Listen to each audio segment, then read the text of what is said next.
नमस्कार विद्यार्थियों, मैं रोहितास यादव, सहायक आचार्य भूगोल, राजकीय महाविद्यालय राउतवाटा।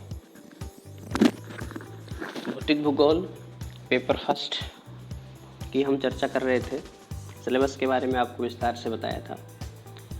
फर्स्ट यूनिट का बहुत ही महत्वपूर्ण टॉपिक है, एग्जाम की दृष्टि से भी और कंपटीशन की दृष्टि से भी। इंटीरियर ऑफ अर्थ, पृथ्वी की आंतरिक संरचना। इसकी PDF ग्रुप पे पहले ही भेज दी गई थी। अध्ययन कर लिया होगा आपने। जिसने अध्ययन कर लिया वो इस वीडियो को आसानी से समझ सकेगा। जिसने पहले अध्ययन नहीं किया उसको थोड़ा समझने में समय लगेगा। हर वीडियो से पहले उस टॉपिक की PDF इसीलिए भेजते हैं ताकि आप उस PDF को देख सकें, पढ़ सकें और उससे संबंधित आप अपनी बुक से, टेक्स्ट बुक है या पासबुक जो भी हैं आपके पास, उसमें भी आप उसको पढ़ सकें। आज का टॉपिक है पृथ्वी की आंतरिक संरचना। वैसे तो देखा जाए तो पृथ्वी की आंतरिक संरचना जो टॉपिक है वो जियोलॉजी का टॉपिक है, भूगर्भ शास्त्र का विषय है। भूगोल में तो धरातल और धरातल पे पाई जाने वाली विभिन्न प्रकार की स्थलाकृति, वायुमंडल, जलमंडल आदि का अध्ययन किया जाता है। लेकिन ये टॉपिक, इस टॉपिक का जितना महत्व है भूगर्भ शास्त्र में है, जियोलॉजी में है, उससे कहीं अधिक महत्व है भूगोल में भी है। क्योंकि भूगोल में पृथ्वी पर पाई जाने वाली, पृथ्वी के धरातल पर पाई जाने वाली विभिन्न स्थलाकृतियों का अध्ययन किया जाता है और ये स्थलाकृतियाँ भूगर्भ से ही निश्चित होती है, पृथ्वी की आंतरिक संरचना से ही निश्चित होती है। पृथ्वी भूगर्भ में जो क्रियाएं होती हैं, जो प्रतिक्रियाएं होती हैं, उसका परिणाम स्वरूप ही धरातल है। उसके कारण ही धरातल पे कहीं पर्वत, पठार, मैदान पाए जाते हैं, कहीं पर घाटियाँ पाई जाती हैं। इसलिए इसका महत्व जितना जियोलॉजी में है, कहीं उससे अधिक इसका महत्व भूगोल विषय में है, ज्योग्राफी विषय में है। आप देखेंगे अब इसी चीज़ को इसमें नोट्स में भी आपको PDF में भी बता रखा है। पृथ्वी के धरातल की स्थलाकृतियाँ भूगर्भ के अनुसार ही निश्चित होती हैं।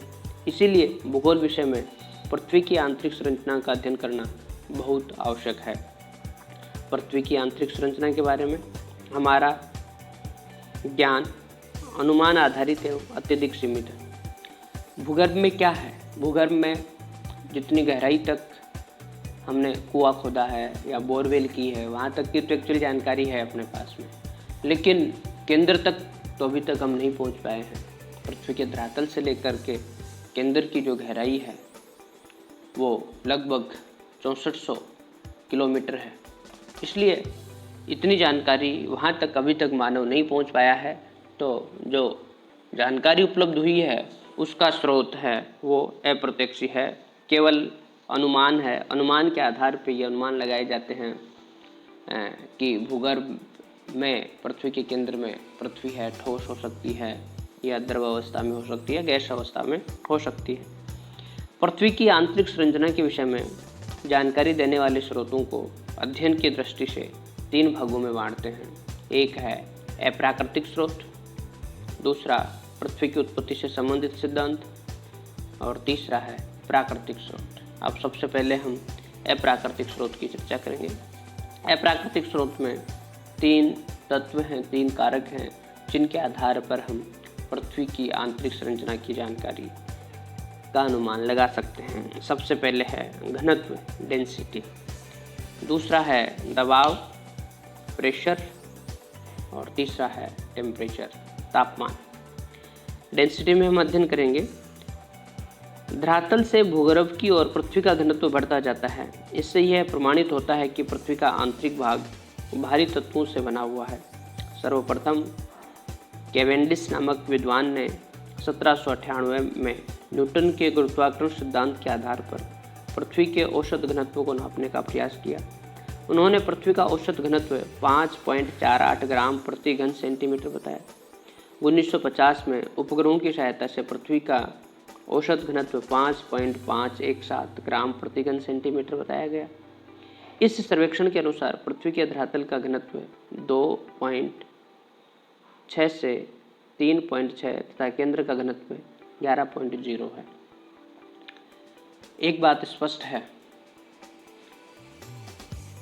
धरातल की ऊपरी परतों का घनत्व कम है और पृथ्वी का औसत घनत्व ज़्यादा है। इन दो तथ्यों के आधार पर हम ये निष्कर्ष निकाल सकते हैं कि पृथ्वी के धरातल से जैसे जैसे भूगर्भ में जाएंगे वैसे वैसे घनत्व बढ़ता जाता है। तो ये कहा जा सकता है धरातल की ऊपरी परतों का घनत्व कम और पृथ्वी के केंद्रीय भाग का घनत्व ज़्यादा है। ऐसा माना गया है। पृथ्वी की ऊपरी परतों का घनत्व 2.0 से 3.0 के मध्य और भूगर्भ का घनत्व है वो 11.0 ग्राम प्रति घन सेंटीमीटर है। तो इस तरह से भूगर्भ के ऊपरी भाग में कम घनत्व की चट्टानें और केंद्रीय भाग में अधिक घनत्व की चट्टानें पाई जाती है। दूसरा अप्राकृतिक स्रोत है वो है प्रेशर, दबाव। पृथ्वी के धरातल से भूगर्भ की ओर बढ़ने पर दबाव क्रम बढ़ता जाता है। ये दबाव अधिक घनत्व तथा भारी धातु के कारण अंतरतम भाग क्रोड पर सबसे अधिक है। यह माना जाता है कि पृथ्वी का अंतरतम निकिल और लोहे के मिश्रण से बना है और इसी कारण पृथ्वी में चुंबकीय शक्ति पाई जाती है। जहाँ तक कि दबाव की बात है, पृथ्वी के धरातल की ऊपरी परत से लेकर पृथ्वी के केंद्रीय भाग तक कई परतें पाई जाती हैं। तो जैसे जैसे ये परतें बढ़ती जाती हैं वैसे वैसे दबाव भी बढ़ता जाता है और हम ये कह सकते हैं कि पृथ्वी का अंतरतम भाग जिसको हम क्रोड कहते हैं वहाँ सबसे अधिक दबाव पाया जाता है। अब हम बात करेंगे तापमान की। जो हम पृथ्वी के धरातल से केंद्र की ओर जाते हैं त्यों तापमान में वृद्धि होती जाती है। भूगर्भ में तापमान बढ़ने के कारण रेडियो एक्टिव तत्व पाए जाते हैं। रेडियो एक्टिव तत्व ऊष्मा का उत्सर्जन करता है। रेडियो एक्टिव तत्व पृथ्वी की ऊपरी परतों में अधिक और आंतरिक परतों में कम पाए जाते हैं। ये महत्वपूर्ण है। रेडियो एक्टिव तत्व है ऊपरी परतों में अधिक पाया जाता है और निचली परतों में कम पाया जाता है, लेकिन इसके बावजूद भी नीचे तापमान अधिक और ऊपर तापमान कम होता है, क्योंकि ऊपरी रेडियो एक्टिव तत्वों से उत्सर्जित तापमान है वो बाहर निकल करके वायुमंडल में चला जाता है और भूगर्भ की चट्टानों में रेडियो एक्टिव तत्व तो कम पाया जाता है, लेकिन उस कम पदार्थ के द्वारा उत्सर्जित तापमान है, ऊष्मा है, वो बाहर नहीं निकल पाती, इसलिए भूगर्भ का तापमान अधिक पाया जाता है।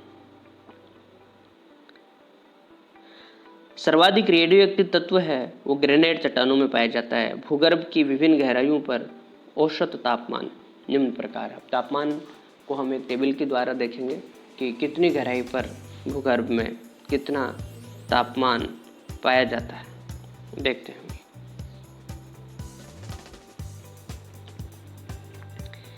हम देखेंगे भूगर्भ में 100 मीटर की गहराई पर 100 किलोमीटर की गहराई पर 1100 से 1200 डिग्री सेल्सियस तापमान पाया जाता है। 400 किलोमीटर की गहराई पर 1500 डिग्री सेल्सियस तापमान पाया जाता है। 700 मीटर की गहराई पर 1900 डिग्री सेल्सियस तापमान पाया जाता है। 2900 किलोमीटर की गहराई पर 3700 डिग्री सेल्सियस तापमान पाया जाता है। 5150 किलोमीटर की गहराई पर 4300 डिग्री सेल्सियस तापमान पाया जाता है और धरातल से भूगर्भ के केंद्र की जो गहराई है वो है, एग्जैक्ट आंकड़ा है 6371 किलोमीटर। इसको औसत 6400 किलोमीटर हम कह सकते हैं। वहाँ का तापमान 5500 डिग्री सेल्सियस है, वहाँ पाया जाता है। तो इस तरह से हम कह सकते हैं धरातल की ऊपरी सतह से जैसे जैसे हम गहराई में जाते हैं वैसे वैसे तापमान बढ़ता जाता है। साधारणतः 32 मीटर की गहराई पर 1 डिग्री सेल्सियस तापमान बढ़ जाता है, लेकिन गहराई के साथ साथ तापमान में वृद्धि होने की दर है वो कम होती जाती है। वो किस रेट से तापमान बढ़ता है वो अगली सारणी में बताया गया है। 8 किलोमीटर तक, पृथ्वी के धरातल से 8 किलोमीटर तक यदि हम जाएं तो वहाँ 32 मीटर की गहराई पर 1 डिग्री सेल्सियस की दर से टेम्परेचर बढ़ता जाता है, या फिर ऐसा कह सकते हैं 1 डिग्री सेल्सियस प्रति 32 मीटर की स्पीड से तापमान बढ़ता है। लेकिन 8 से नीचे यदि हम जाएं और 100 किलोमीटर तक जाना हो तो 8 से 100 किलोमीटर के मध्य तापमान 12 डिग्री सेल्सियस प्रति किलोमीटर की दर से बढ़ता जाता है। उसके बाद में हम फिर 100 से 300 किलोमीटर की गहराई तक जाएं तो 2 डिग्री सेल्सियस प्रति किलोमीटर की दर से तापमान बढ़ता है, और 300 से नीचे 1 डिग्री सेल्सियस प्रति किलोमीटर की दर से तापमान बढ़ता है। तो इस तरह से हम कह सकते हैं तापमान में वृद्धि की स्पीड है वो धरातल से भूगर्भ की तरफ कम होती जाती है। स्पीड, तापमान वृद्धि की दर है वो कम होती जाती है, तापमान बढ़ता जाता है। तापमान धरातल से भूगर्भ की तरफ बढ़ता जाता है, लेकिन तापमान बढ़ने की दर है वो घटती जाती है। पृथ्वी के आंतरिक भाग में अधिक दबाव के कारण वस्तुओं का गलनांक ऊंचा हो जाता है, और तापमान ऊंचा होने पर ठोस वस्तु भी द्रवित नहीं हो पाती। तापमान बहुत अधिक है, 5500 डिग्री सेल्सियस तापमान है, लेकिन फिर भी वहाँ पाई जाने वाली वस्तु है वो द्रव अवस्था में नहीं है, वो ठोस अवस्था में है। इसका कारण है वहाँ दाब की अधिकता, अत्यधिक दाब के कारण तापमान अधिक होने के बावजूद भी वह वस्तु पिघल नहीं पाती है, द्रवित नहीं हो पाती है। इस तरह से हम कह सकते हैं कि धरातल से भूगर्भ की तरफ तापमान बढ़ता जाता है। तो इस तरह से ये 3 अप्राकृतिक स्रोत पूरे हो चुके हैं। अब हम दूसरा जो स्रोत है पृथ्वी की आंतरिक संरचना की जानकारी देने वाला, वो है पृथ्वी की उत्पत्ति से संबंधित सिद्धांत, जिनमें आपके एक महत्वपूर्ण सिद्धांत सिलेबस में भी है जिसकी हम चर्चा करेंगे। तो अब हम यहाँ देखते हैं एक महत्वपूर्ण परिकल्पना है जो परिकल्पना दी है लाप्लास ने, जिसे कहते हैं निहारिका परिकल्पना। तो लाप्लास की निहारिका परिकल्पना के अनुसार पृथ्वी के केंद्रीय भाग है, पृथ्वी का क्रोड है, अंतरतम भाग है, वो तरल अवस्था में माना है लाप्लास ने। इसी तरह से दूसरी परिकल्पना है चैम्बरलिन और मोल्टन ने दी है, जिसको हम कहते हैं चैम्बरलिन या मोल्टन की ग्रहणु परिकल्पना। इस परिकल्पना के अनुसार पृथ्वी का केंद्रीय भाग है वो ठोस अवस्था में है। अगला है जेफरीज और रिटर की जो परिकल्पना है, उन्होंने बताया है कि पृथ्वी का भाग है, आंतरिक भाग है, वो गैस अवस्था में माना है उन्होंने। और लास्ट है ज्वारीय परिकल्पना, जिसका प्रतिपादन जेम्स जीन ने किया है, और ये पृथ्वी की उत्पत्ति के संबंध में आपके सिलेबस में भी है। इसके अनुसार पृथ्वी का केंद्रीय भाग है वो तरल अवस्था में है, तरल अवस्था में पाया जाता है। तो अलग अलग विद्वानों ने पृथ्वी के केंद्रीय भाग को अलग अलग अवस्था में माना है। किसी ने द्रव अवस्था में माना है, किसी ने ठोस अवस्था में माना है, किसी ने गैस अवस्था में माना है। तो इस तरह से ये पृथ्वी की उत्पत्ति से संबंधित सिद्धांत हुए। और अब हम चर्चा करेंगे पृथ्वी की आंतरिक संरचना की जानकारी देने वाले प्राकृतिक स्रोत।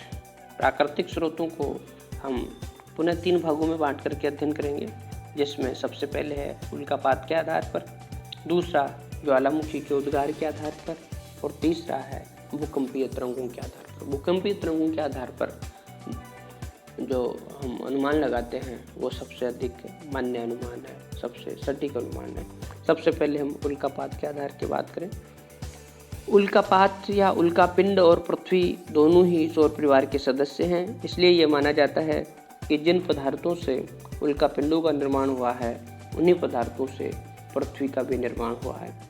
इसलिए उल्कापिंडों के अध्ययन से यह ज्ञात होता है कि पृथ्वी की रचना है या पृथ्वी का जो केंद्रीय भाग है वो निकिल और लोहे से बना हुआ है। उल्का पिंड है, उल्कापात है, वो पृथ्वी पर गिरता है और फिर उसको तोड़ करके उसका अध्ययन किया जाता है। तो ये पाया गया है कि उल्कापिंड के अंदर में निकिल और लोहा पाया जाता है,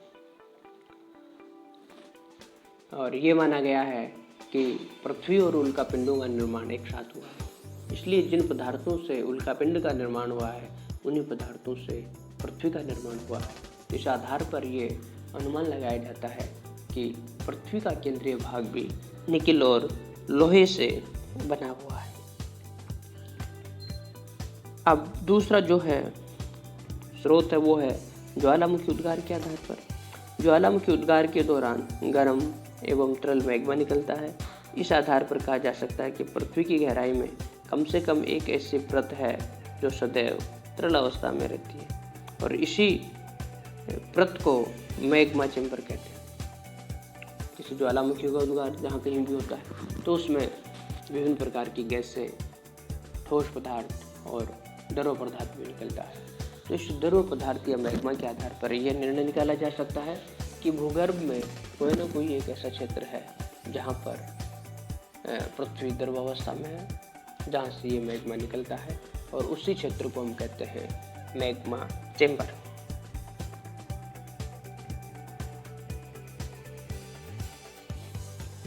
पृथ्वी के आंतरिक भाग में अत्यधिक दबाव के कारण पृथ्वी का आंतरिक भाग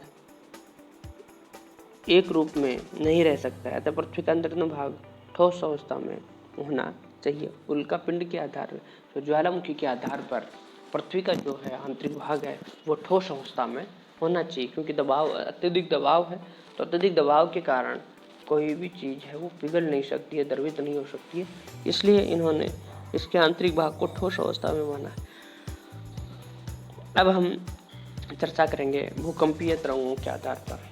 जब भी भूकंप की उत्पत्ति होती है भूगर्भ में, जहाँ पर भूकंप की उत्पत्ति होती है उसको भूकंप मूल कहते हैं, और भूकंपीय तरंगें जहाँ सबसे पहले पहुँचती हैं उसको हम भूकंप अधिकेंद्र कहते हैं। तो भूकंप मूल से जिन तरंगों की उत्पत्ति होती है उनको गति के आधार पर हम 3 भागों में बांटते हैं, P, S और L तरंगे। ये जो तरंगे हैं इन तरंगों के आधार पर भी हम यह अनुमान लगा सकते हैं कि पृथ्वी जो है वो अंदर से कैसी है, उसकी आंतरिक संरचना कैसी है। हमने ये देखा है कि ये तीनों की उत्पत्ति होने के बाद में P और S और L तरंगे ये अपनी उत्पत्ति के बाद में उत्पत्ति स्थल से सीधी चल करके धरातल पर नहीं पहुंच पाती हैं। इनमें कुछ मोड़ पड़ जाते हैं, ये घूम जाती है।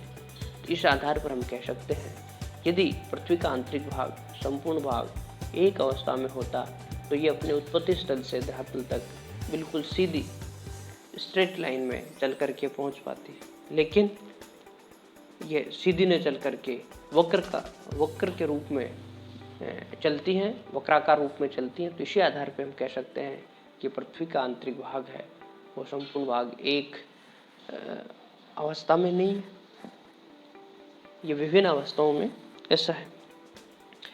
और इसी तरह से एक और अनुमान लगाया जाता है कि ये भूकंपीय तरंगे हैं ये कुछ क्षेत्रों में अनुपस्थित पाई जाती है, जहाँ नहीं पहुँच पाती हैं, हमेशा ही नहीं पहुँच पाती हैं, और उस क्षेत्र को भूगर्भ का वह क्षेत्र जहाँ भूकंपीय तरंगे नहीं पहुँच पाती हैं, अंकित नहीं की जाती हैं, वहाँ हम उस क्षेत्र को हम कहते हैं भूकंपीय छाया क्षेत्र कहते हैं। तो यदि हम देखें भूगर्भ में 105 डिग्री से 145 डिग्री के मध्य ये भूकंपीय तरंगों का अभाव पाया जाता है, इसलिए ये वाला जो क्षेत्र है 105 से 145 कुल 40 डिग्री का जो क्षेत्र है, इस क्षेत्र को दोनों तरफ 40 डिग्री के क्षेत्र को भूकंपीय छाया क्षेत्र के नाम से जाना जाता है।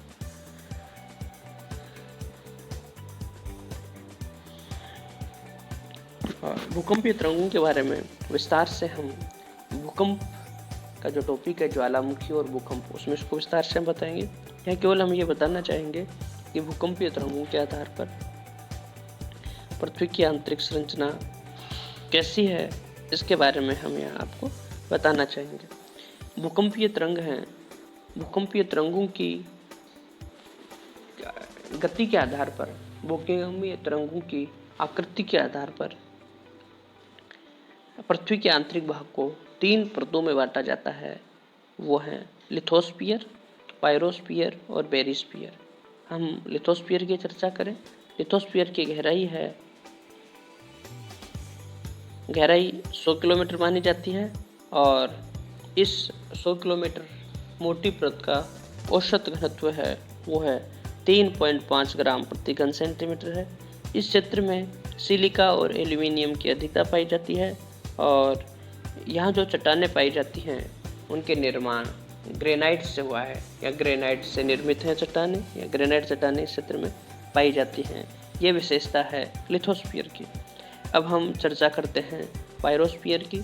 पायरोस्फीयर है 100 किलोमीटर से 2900 किलोमीटर तक का भाग पायरोस्फीयर में शामिल है और इस क्षेत्र का औसत घनत्व है वो 5.6 ग्राम प्रति घन सेंटीमीटर है और पायरोस्फीयर क्षेत्र है इसका निर्माण बेसाल्ट चट्टानों से हुआ है, या ये कह सकते हैं जो चट्टान पाई जाती है वो बेसाल्ट चट्टानें पाई जाती हैं। इस पायरोस्फीयर को भी हम देखें तो इसका भी जो ऊपरी भाग है 100 किलोमीटर से लेकर के 200 किलोमीटर वाला भाग है, इसको दुर्बलता मंडल या इसको हम कह सकते हैं स्टेनोस्फीयर के नाम से जानते हैं।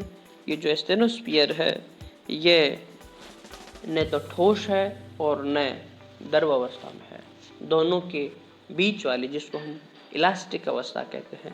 न ठोस, कुछ ठोस है कुछ द्रव है, इलास्टिक अवस्था में पाया जाता है। इस मंडल में सभी भूकंपीय तरंगों की गति मंद हो जाती है। इसे निम्न गति का मंडल या जोन ऑफ लो वेलोसिटी के नाम से भी जानते हैं। बहुत महत्वपूर्ण है जोन ऑफ लो वेलोसिटी या दुर्बलता मंडल या स्टेनोस्फीयर या निम्न गति का मंडल। इसके 4 नाम हैं।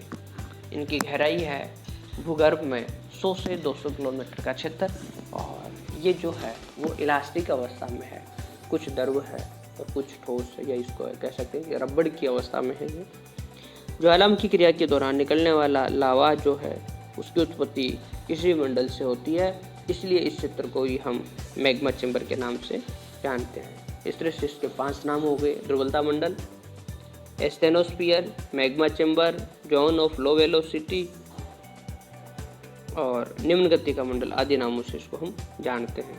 2900 किलोमीटर से लेकर पृथ्वी के केंद्र तक 6373 किलोमीटर तक का जो भाग है, अंतिम भाग है, उसको हम बेरिस्फीयर में शामिल करते हैं। इसकी गहराई 2900 से पृथ्वी के केंद्र तक है और इसका जो घनत्व है वो 8.00 से 11.00 ग्राम प्रति घन सेंटीमीटर है और यहाँ पर निकिल और फेरियम चट्टानें पाई जाती हैं। ये ऐसी चट्टानें पाई जाती हैं जिसमें निकिल और लोहे की मात्रा सर्वाधिक होती है। तो इस प्रकार हम कह सकते हैं कि पृथ्वी भूकंपीय तरंगों की गति के आधार पर पृथ्वी की आंतरिक संरचना को हम 3 भागों में बांटते हैं: लिथोस्फीयर, पायरोस्फीयर, बेरिस्फीयर। अब हम इनका मानचित्र के द्वारा हम देखेंगे इसको। यह है पृथ्वी की आंतरिक संरचना। सबसे जो ऊपरी भाग है आप इसमें देखेंगे, सबसे ऊपरी भाग है ये फर्स्ट वाला है, ये वाला भाग है, इसको हम कहते हैं लिथोस्फीयर। ये ऊपरी भाग है, पृथ्वी के धरातल से इसकी गहराई 100 किलोमीटर तक है। लेकिन इसके बाद का जो दूसरा भाग है 100 किलोमीटर से लेकर के और 2900 किलोमीटर तक का भाग है, सबसे ज़्यादा गहराई वाला क्षेत्र है, इसको हम कहते हैं पायरोस्फीयर कहते हैं।